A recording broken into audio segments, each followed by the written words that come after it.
மதிவதனி பேசின பிறகு நான்லாம் பேசுகிறது கொஞ்சம் கஷ்டம். அதனால் முதல்லையே நான் பேசிடலான்னு பார்த்தேன். நல்ல வேளை இவங்களும் நானும் ஒரே தத்துவத்தில் இருக்கிறோம். இவங்களை எதிர்த்திருந்தால் நம்மளுக்கு பெரிய பாதிப்பே அப்படின்னு. ஓரளவுக்காவது வெற்றிகரமாக நடந்து கொண்டிருக்கிற மாடல், அதை நடத்தி கொண்டு இருக்கிற நம்ம தோல்வி அடைந்த மாடலை தோல்வி அடைந்தவர் வந்து நம்மகிட்ட ஏற்றுக்கோன்னு சொன்னால் யாராவது அறிவு இருக்கவங்க இதை ஏற்றுப்பார்களா அப்படின்னு கேட்குறேன். எந்த அடிப்படையில் ஏற்றுக்கொள்வோம்? இதெல்லாம் நம்ம கூறினா அவங்க என்ன சொல்கிறாங்க, உடனே தேச துரோகி, அர்பன் நாக்ஸில் என்னென்னமோலாம் வச்சுருக்காங்க ஒரு வார்த்தை. அதனால் அவங்களுக்கு இயலாமையை மறைக்கிறதுக்கு அவங்க மும்மொழின்னு சொல்லிட்டு ஒரு மொழியை கூட நிறைவேற்ற முடியாத சூழ்நிலையில் நாங்கள் ஏங்க மாறணும்னு கேட்டால் அதுக்கு பதில் சொல்லாமல் இவங்கெல்லாம் தேச துரோகி, இவங்களுக்கெல்லாம் தேசப்பற்று இல்லை, இவங்கெல்லாம் தேச விரோதி என்ற லேபிள் ஒட்டுறாங்க நம்ம மேலே. பழைய ஜோக் ஒன்று கேட்டேன்னா, அதாவது வடிவேலோ யாரோ ஒரு ஜோக் சொல்லுவாங்க, ஆனால் என்ன 10ஆம் கிளாஸ் பாஸ் தான், நான் 12ஆம் கிளாஸ் ஃபெயில் அப்படின்வாங்க. கரெக்டாக. ஆனால் இவங்க என்ன சொல்கிறாங்க, மும்மொழி கொள்கையில் ஒரு மொழி கூட நிறைவேற்ற முடியாத ஃபெயில் ஆனவங்க 2 மொழி கொள்கையை நாங்கள் சிறப்பாக நிறைவேற்றி வெற்றியை காமித்தவர்களை சொல்கிறாங்க, உங்களுக்கு பத்தாது, எங்களை மாதிரி மும்மொழி கொள்கைக்கு போங்க அப்படின்னு. அங்கே ஆங்கிலேயத்துக்கும் ஹிந்திக்கும் ஆசிரியர் தேடுறதே கஷ்டமாக இருக்குது. வேற மொழியெல்லாம் எங்கேருந்து போய் ஆசிரியரை கண்டுபிடிச்சி இதெல்லாம் கற்றுக் கொடுக்க போகிறோம்? அதுவும் கட்டாய 3 மொழி, இது விருப்பம் இல்லை, கட்டாய மும்மொழி கொள்கை. இதை செயல்படுத்துவது மாநிலத்துடைய விருப்பம் 86லையும் 92லையும். ஆனால் இப்போ சொல்கிறாங்க இது சட்ட மசோதாவும் ஆகலை, எந்த வகையிலையும் கட்டாயப்படுத்த முடியாதது. ஆனாலும் நான் சொல்கிறேன், நீங்கள் நிறைவேற்றலைன்னா பணம் கொடுக்க மாட்டேன்னா இதை மிரட்டல் இல்லாமல் என்னன்னு இருப்போம். நான் பல ஊடகங்களில் பல வகையில் கூறியிருக்கிறேன், உண்மையிலேயே தேசப்பற்று அதிகம் இருக்கிறவர்கள் என்றால் தமிழ்நாட்டில் இருக்கிறவர்கள் தான். ஏனென்றால் பதிப்பக தலைவர் தோழர் பெல் ராசன் அவர்களே, இங்கே அமர்ந்து தலைமை வகித்த தோழர் சுப வீரபாண்டியன் அவர்களே, எனக்கு முன் உரையாற்றிய திராவிட கழகம் துணை பொதுச் செயலாளர் தோழர் சேமே மதிவதனி அவர்களே, இங்கே கூடியிருக்கும் பெருமக்களே, மூத்த திராவிட இயக்கத்தின் தத்துவ மேதைகளே, பெரியோர்களே, தாய்மார்களே, உங்கள் அனைவருக்கும் என் மாலை வணக்கத்தை தெரிவித்துக் கொள்கிறேன். புரோட்டோகால் ரீதியாக, அதாவது விதிமுறை ரீதியாக அமைச்சர் இறுதியாக பேசுவது முறை வழக்கம். ஆனால் எனக்கு கொஞ்சம் தயக்கம்தான். ஏன்னா மதிவதனி பேசின பிறகு நான்லாம் பேசுகிறது கொஞ்சம் கஷ்டம். அதனால் முதல்லையே நான் பேசிடலான்னு பார்த்தேன். ஏன்னா அவங்களுடைய விவாத உரையெல்லாம் நான் பார்க்கும்போது எனக்கு இருக்கிறதுலேயே முக்கிய ஒரு எண்ணம் என்னவென்றால் ரொம்ப மகிழ்ச்சி. நல்ல வேளை இவங்களும் நானும் ஒரே தத்துவத்தில் இருக்கிறோம், இவங்களை எதிர்த்திருந்தால் நம்மளுக்கு பெரிய பாதிப்பே அப்படின்னு. ஆனாலும் இந்த நிகழ்ச்சிக்கு பல வகையில் ஏற்பாடு செய்த பேராசிரியர் சுப வீரபாண்டியன் அவர்களுக்கும் அவர் நடத்துகிற இயக்கத்துக்கும் அதில் எடுக்கக்கூடிய முயற்சிகளுக்கும் நான் சில பாராட்டுகளை தெரிவிக்க கடமைப்பட்டிருக்கிறேன். 2007ஆம் ஆண்டு துவக்கப்பட்ட இந்த பேரவை, திராவிட இயக்க தமிழர் பேரவை, பல வகையில் சமூக நீதி, சமத்துவம், தமிழர் உரிமைகள் என்ற இலக்குகளை பணி செய்து முன்னேற்றம் செய்வதற்கு முயற்சி எடுத்துக்கொண்டிருக்கிறது. எனக்கு மிகவும் பிடித்த அவங்களுடைய ஒரு வாசகம், இயன்றதை செய்வோம், இடைவிடாது செய்வோம். ஆனால் பெரிய அளவு இருந்தோ இல்லையோ கைவிடாமல் செய்வோம். இந்த அடிப்படையில் ஏற்கனவே சுமார் பதிப்பகம் மூலமாக ஒரு 1700 மாணவர்களுக்கு திராவிட பள்ளி என்ற ஒரு முயற்சியில் பயிற்சி அளிக்கப்பட்டு, அது இல்லாமல் 120க்கும் மேற்பட்ட நூல்களை வெளியிட்டு எத்தனையோ பணிகள் செய்து வருகிறார்கள்.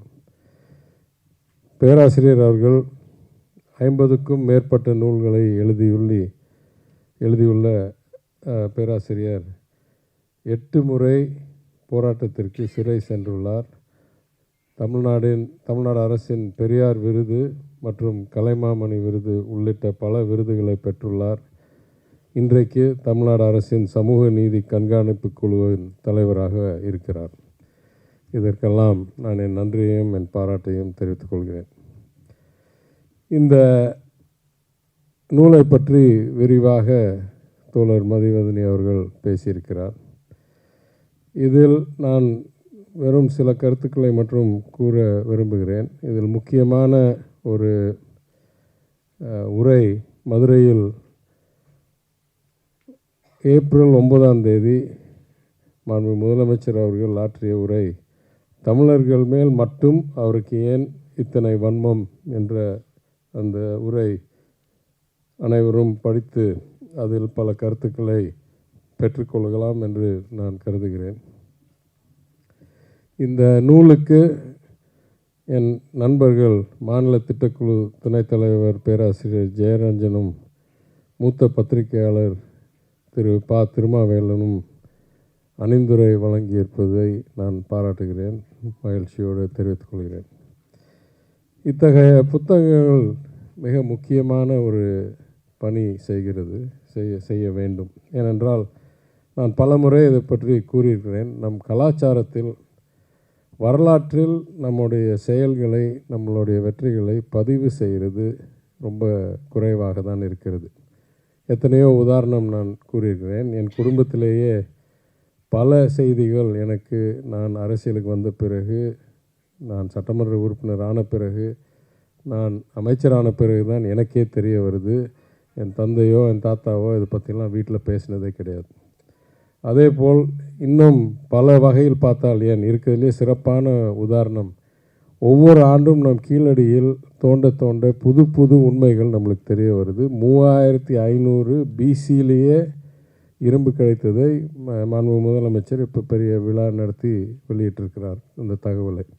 இதெல்லாம் எத்தனையோ வகையில் பழமையான மொழி, இலக்கியம், கவிதை எல்லாம் இருந்தாலும் வரலாற்று பதிவு செய்வதில் நம்மளுக்கு கொஞ்சம் குறை இருக்கிறது. வேறு சமுதாயங்களோ இல்லை ஒரு சிவிலைசேஷன்ஸோ ஒப்பிட்டு பார்க்கும்போது. அந்த அடிப்படையில் நான் கூறுவேன், உண்மையை மீண்டும் மீண்டும் பதிவு செஞ்சு அதை உண்மைன்னு நிரூபிக்கிறதுக்கு போராட இருக்கிற சூழ்நிலையில் இத்தகைய நூல்கள் மிக முக்கியமான ஒரு பங்கு பெறார்கள்.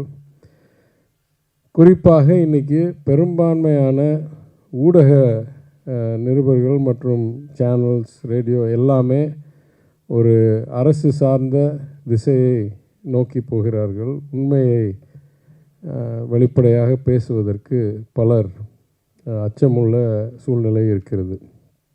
இந்த நாள் என்ன ஆகுதுன்னா, யாரெல்லாம் எந்த அளவுக்கு பொய் சொல்கிறாங்களோ அந்த அளவுக்கு தான் ஜாஸ்தி சர்க்குலேஷன் ஆகுதுன்ற சூழ்நிலை ஆயிடுது. இது அரசியலில் சரி, இது பொது வழியில் சரி. எனக்கு என்ன ஆச்சரியம்னா, சில நாளாக சட்டமன்றம் நடந்து கொண்டிருக்கிறது, நிதிநிலை அறிக்கைக்காகவும் மானிய கோரிக்கைகளுக்காகவும். அதில் அங்கேயே அவங்க என்னென்ன நினைக்கிறாங்களோ அப்பப்போ சொல்லிடுறாங்க, உண்மைக்கு முரண்பாக. உதாரணத்துக்கு நான் ரெண்டு உதாரணம் சொல்கிறேன். மாண்பு எதிர்க்கட்சி தலைவர் அவர்கள் நேற்று இல்லை முன்தினம் பேரவைத் தலைவர் மேலே நம்பிக்கை இல்லாத தீர்மானம் கொண்டாடுறார். அதில் எத்தனையோ குற்றச்சாட்டு சொல்கிறார். அவருடைய உரிமை, இது நடந்தது, அது நடந்தது, இது நீங்கள் சரியாக செய்யலை, அது நீங்கள் சரியாக செய்யலை, எனவே உங்கள் மேலே எங்களுக்கு நம்பிக்கை இல்லை, அதெல்லாம் அவருடைய உரிமை, யாரும் அவரை தடுக்கலை. ஆனால் நடுவில் பூந்து என்ன சொல்கிறாரு, எங்கள் காலத்தில் எவ்வளோ சிறப்பாக நடந்தது, எங்கள் பேரவைத் தலைவர் எவ்வளோ நல்லா இருந்தார், அதெல்லாம் எங்களுக்காக தாங்கிக்கவே முடியல. ஏன்னா நாங்களாம் போன தடவை உட்காந்துருந்தோம் 5 வருஷம். எனவே ஒன்றுன்னா எந்திரிச்சோம். கிட்டத்தட்ட எல்லா போன முறை சட்டமன்ற உறுப்பினர்களும். ஆனால் என்ன விதிமுறைன்னா, பின்வரிசை சட்டமன்ற உறுப்பினர்கள் குறுக்கீடு செய்ய முடியாது. ஒரு வாதம் நடந்து கொண்டிருக்கும்போது அமைச்சர்கள் தான் குறுக்கீடு செய்ய முடியும் என்று ஒரு அமைச்சராக எந்திரிச்சோம் பதில் சொல்கிறதுக்கு. இல்லை ரொம்ப சிறப்பாக செய்தார்னோடனே நானும் எந்திரிச்சேன். அப்புறம் அதுக்குள்ளே தலைவர் சொல்லிட்டார், இல்லை உட்காரங்க போதும்னு. ஏன்னா நான் சொல்ல வந்தது என்னன்னா, இங்கேயாவது பதிவு செய்கிறேன், அவ்வளோ சிறப்பாக செயல்பட்ட நபர் ஒரு நாள் அம்மையார் அவையை காலி செய்து கொடு, அப்போ தான் என்னுடைய மானிய கோரிக்கை வைக்கும்போது எனக்கு பாதிப்பு வராது என்று. ஏன்னா அவங்களுக்கு என்ன பழக்கம் நினச்சி பாருங்கள், 5 வருஷம் அவங்க வெறும் 23 திமுக எம்பியை வச்சு எம்எல்ஏ வச்சு நடத்தியிருக்காங்க. இப்போ திடீர்னு 90 பேர் நிற்கிறோம். அப்போ அவங்களுக்கு கவலை, ஏதாவது எதிர்த்து எந்த பேசிட்டு போகிறாங்க. உடனே அவங்க ஒரு கட்டளை இடுறாங்க பேரவைத் தலைவர்கிட்ட, அவையிலேருந்து எல்லாத்தையும் நீக்கிடுங்க அப்படின்னு. சஸ்பெண்ட், அதாவது இடைக்கால நீக்கம். அப்போ ஏதாவது ஒரு காரணம் பார்க்கணுன்னாங்க, எதுவுமே அவங்களா ஒரு பிரச்சனையை உருவாக்கி அதை வச்சு வெளியேறுன்னு சொல்லி இல்லை வெளியேற மாட்டோம்னு சொல்லி ஏன்னா நீக்கிறது வந்து சாதாரண ஒரு செயல். அது வந்து 2-3 படி தாண்டி எச்சரிக்கை கொடுத்து அது நீங்கள் எடுக்காமல் வெளியேற சொல்லி அது நீங்கள் போகாமல் அப்புறம் முற்றுகையிடுற மாதிரி இருந்து அது தூக்கிட்டு போகணும். இவ்வளோ பண்ணும். இவ்வளோ பண்ணிவிட்டு என்ன சொல்கிறாங்க, எல்லா திமுக உறுப்பினர்களும் வெளியேற்றுறோம். இதில் என்ன ஆச்சரியம்னா, சிலர் அன்னைக்கு அவைக்கு வரவே இல்லை, அவங்களையும் சேர்த்து ஏற்றுட்டாங்க. என்னை போல் சிலர் அன்னைக்கு அவைக்கு வந்து காலையில் கையெழுத்திட்டு, அப்போ அந்த அந்த சம்பவம் நடக்கும் நேரத்தில் நான் நூலகத்தில் உட்கார்ந்துருக்கிறேன், என்னையும் சேர்த்து வெளியேற்றிட்டாங்க. அப்போ எதற்காக வெளியேற்றினேன், இல்லை நீங்கள் தவறாக நடந்து கொண்டீர்கள், அதற்கு மேல் நான் உங்களை எச்சரித்தேன், அதை நீங்கள் கேட்காமல் நீங்கள் அமரவில்லை, அதற்கு மேல் இன்னும் எச்சரித்தேன், அதற்கு மேல் நீங்கள் தவறு செய்தீர்கள், அந்த தவறை நான் சுட்டி காட்டி வெளியேற சொன்னேன், நீங்கள் வெளியே போகவில்லை, அதற்கு பிறகு உங்களை அது குண்டு கட்டாக தூக்கிட்டு போக சொன்னேன், அதுக்கப்புறம் நீங்கள் போகல, அதனால் சஸ்பெண்ட் செய்யணும். ஐயா, நான் அவையிலேயே இல்லை, நான் வந்து நூலகத்தில் இருக்கேன், இதெல்லாம் நடக்கவே இல்லை. என்ன இதில் ஆச்சரியம்னா, எல்லா இடத்துலையும் சிசிடிவி கேமரா இருக்குது, அவையில் நிறையா சிசிடிவி கேமரா இருக்குது. அது கூட பரவாயில்ல, நான் இல்லைன்னு காமிக்கிறதுக்கு 15 சிசிடிவியை பார்க்கணும். நூலகத்தில் சிசிடிவி கேமரா இருக்குது, நான் இருக்கேன்னு காமிக்குது நூலகத்தில் அந்த சிசிடிவி கேமரா. அதையெல்லாம் தாண்டி வெளியேற்றி அப்புறம் பார்த்தா சிலர் காலையில் வந்துட்டு ஏதோ நிகழ்ச்சிக்காக, ஒருத்தர் என்னுடைய நண்பர், அவர் பேர் சொல்ல விரும்பல, அவர் ஏதோ கெடா வெட்டுற நிகழ்ச்சிக்காக போயிட்டார் புதுச்சேரிக்கு, அவரையும் சேர்த்து தூக்கிட்டாங்க. இவ்வளோ அழகாக நியாயமாக செயல்பட்டவரை மாண்பு எதிர்க்கட்சி தலைவர் சொல்கிறாரு, எங்கள் காலத்தில் ரொம்ப சிறப்பாக நடந்துச்சு அப்படின்னு. அதனால் இத்தகைய நூல்களை நம்ம வெளியிடாமல், நம்ம வரலாற்றை பதிவு செய்யாமல் இருந்தால், இத்தனைக்கும் அவை குறிப்பில் இருக்கிறது பல உண்மைகள், ஆனால் அவை குறிப்பை அவ்வளோ பேர் படிக்கிறதில்லை. இதேபோல் இன்றைக்கும் கடன் வாங்கினதை பற்றியும் நிதிநிலை சூழ்நிலை பற்றியும் நிறைய பேசினார். நான் அந்த துறை அமைச்சர் இன்றைக்கு இல்லை என்றதுனால் நான் தலையிட தயங்கினேன். ஆனால் மீண்டும் மீண்டும் மீண்டும் பல கருத்துக்களை தெரிவித்த உடனே நான் எந்திரிச்சு விளக்கம் கொடுக்க தேவைப்பட்டதுன்னு நினைத்தேன். அதற்கப்புறம் அவர் பேசாமல் நிறுத்திட்டார். எனவே இந்த மாதிரி உண்மையை மீண்டும் மீண்டும் சொல்லவில்லை என்றால் புதிதாக அவங்க உண்மையை உருவாக்கி கொண்டே இருக்கிறார்கள், சட்டமன்றத்திலையும் பொது வழியிலும் அரசியலிலும். ஆனால் இந்த நூலுடைய இன்னொரு சிறப்பு குணம் என்னவென்றால், 270 சொச்சம் பாராளுமன்ற உறுப்பினர்கள் வைத்திருந்த கட்சி 2014 தேர்தலில் 19 தேர்தலில் 302 303க்கு சென்று 24 தேர்தலில் இலக்கு 400 450 என்னமோலாம் பேசிகிட்டு இருந்தாங்க.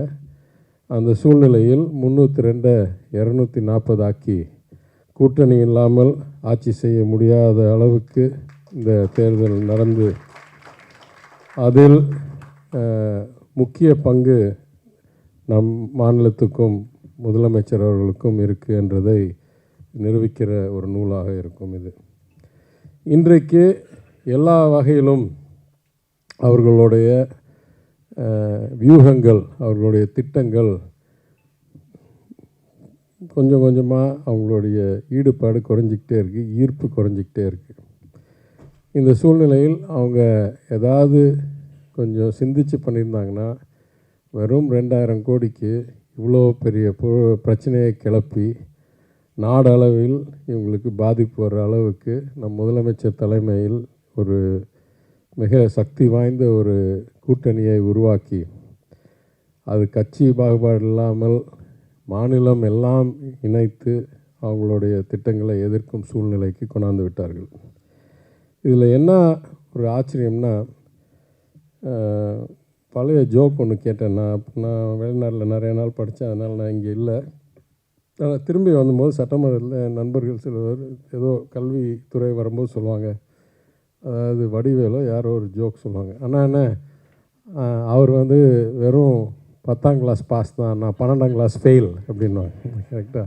அதனால் அந்த ஜோக்கில் கூட ஏதோ ஒரு உண்மை இருக்குது. ஏன்னா நீங்கள் 12ஆம் கிளாஸ் வரைக்கும் போயிருக்கணுன்னா நீங்கள் 10ஆம் கிளாஸை பாஸ் பண்ணி 11ஆம் கிளாஸை பாஸ் பண்ணி 12ஆம் கிளாஸில் போய் ஃபெயில் ஆகிருக்கணும்.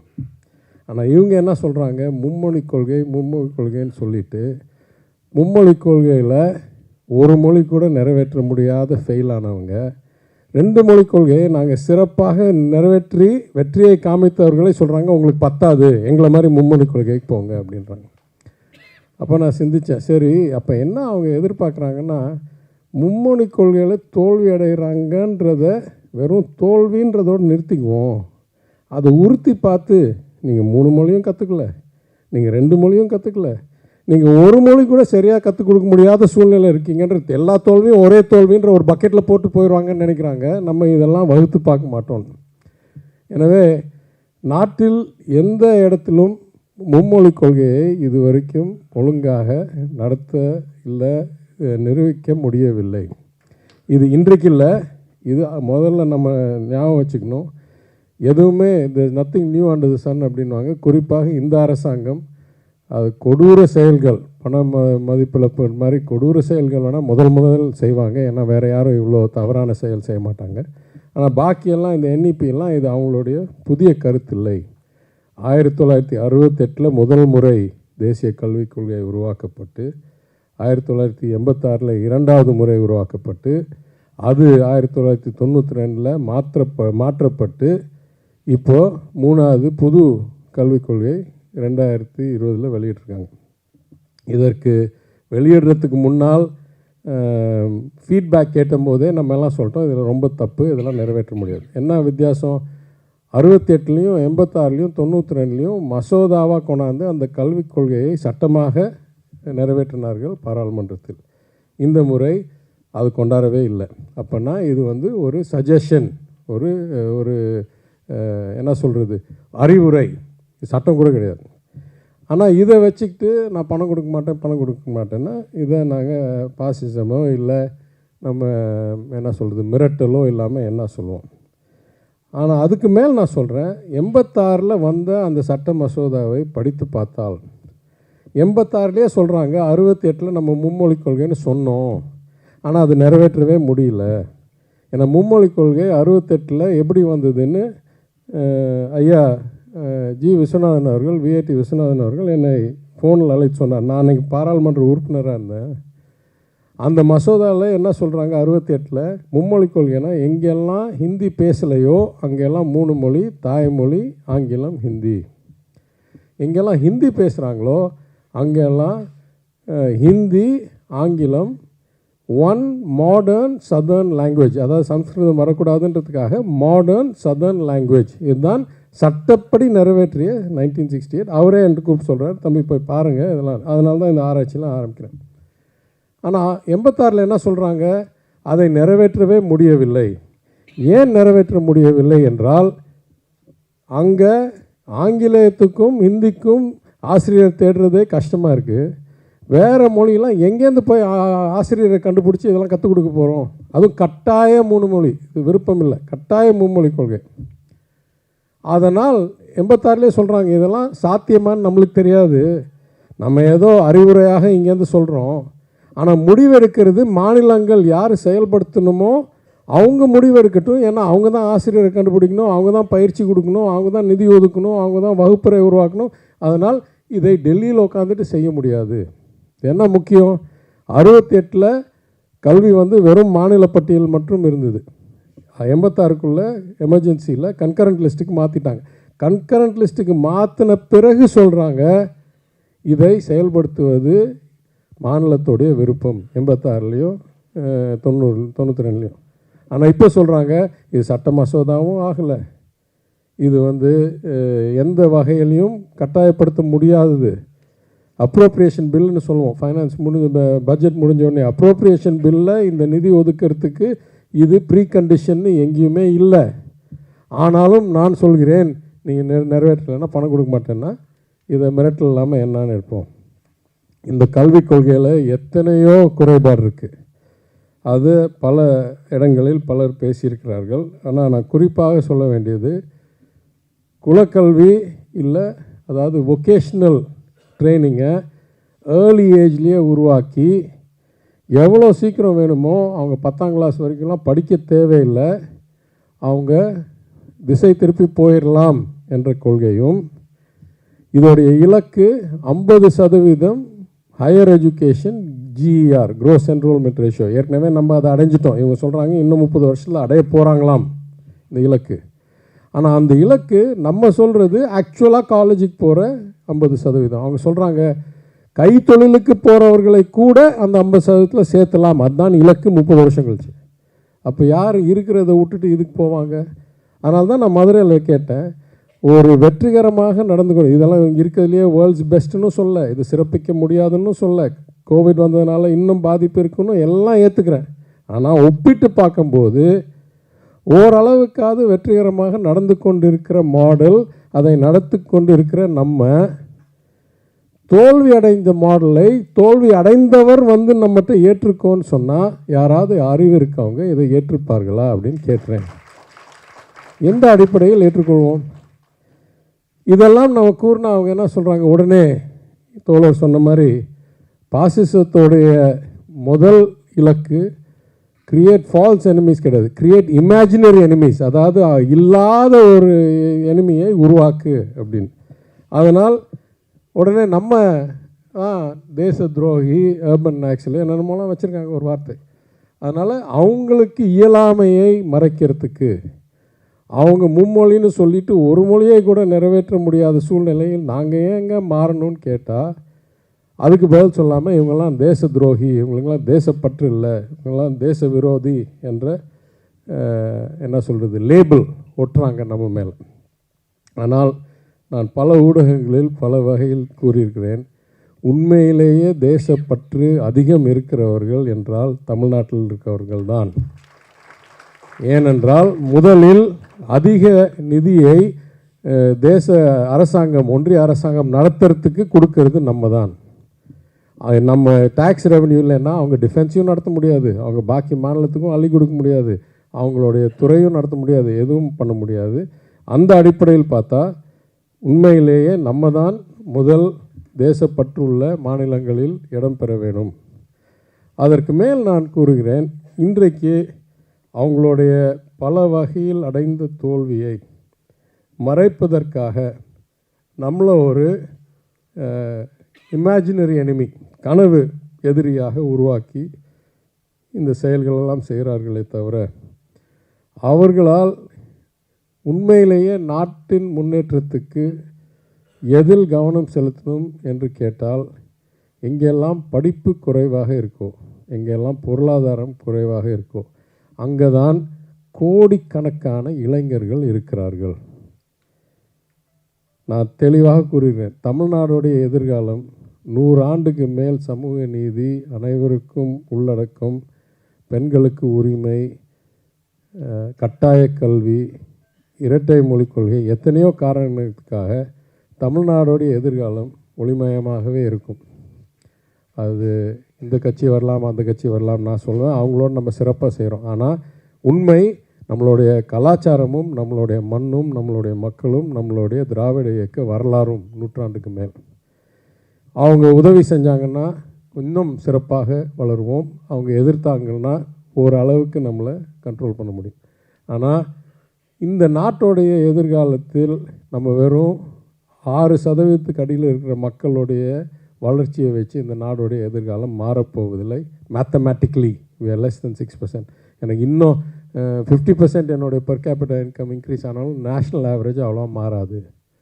எங்கன்னா 30-40% மக்கள் தொகை இருக்கிற இடத்தில் நம்மளுக்கு 5-1, 4-1 இருக்கிற பொருளாதார சூழ்நிலையில் பீகார் மாநில முதன்மை கல்வி ட்ராப் அவுட் என்ற சராசரி கல்வி இருக்கிற இடத்தில் அங்கே கவனத்தை செலுத்தி அங்கே இன்றைக்கு முழு நிதி போயும் எந்த வளர்ச்சியும் இல்லாத சூழ்நிலையை திருத்தி அந்த இடத்தில் அந்த இளைஞர்களுடைய எதிர்காலத்தை கொஞ்சம் கூட சிறப்பித்தாங்கன்னா நாட்டுடைய எதிர்காலம் மிகவும் ஒளிமயமாக இருக்கும். அதுதான் அவங்களுடைய கடமை.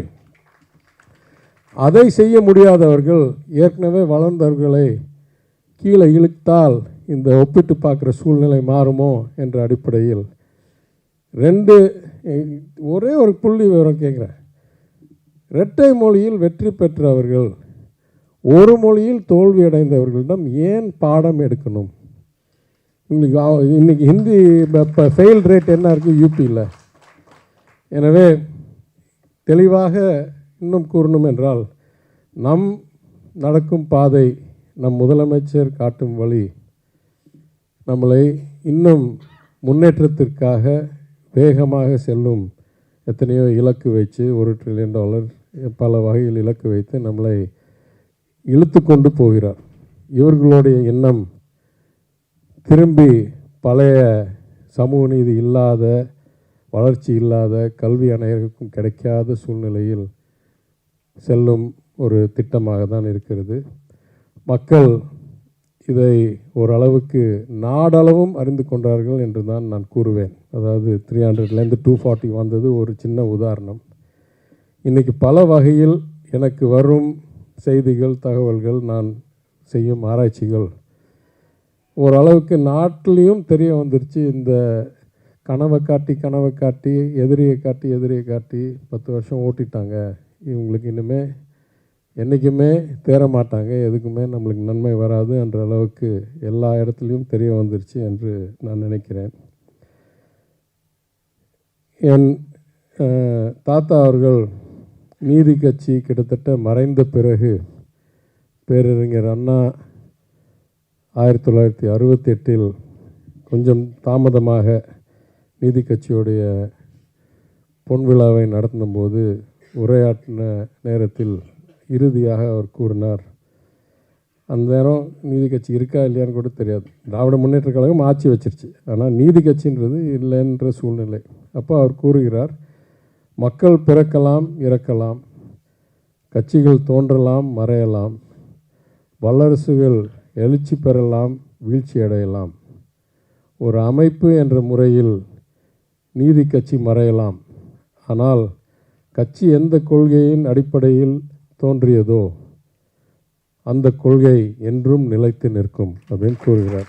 அந்த வாதத்திற்கு ஏற்ப இன்றைக்கு இன்னும் கிட்டத்தட்ட 50 ஆண்டுகள் தாண்டி, 50க்கு மேல் ஆண்டுகள் தாண்டி 100ஆண்டு விழா முதலமைச்சர், இன்றைய முதலமைச்சர் அவர்கள் எதிர்க்கட்சி தலைவராக இருக்கும்போது அறிவாலயம் கலைஞர் அரங்கத்திலேயே நடத்தின சூழ்நிலையில் இந்த உண்மை நம்மளுக்கு நிரூபித்த பிறகும் நான் கூறுகிறேன், இன்றைக்கு நம் முதலமைச்சருடைய குரல் தமிழர்களுக்கு மட்டும் இல்லை, நாடு முழுவதும் ஒலித்து கொண்டிருக்கிறது.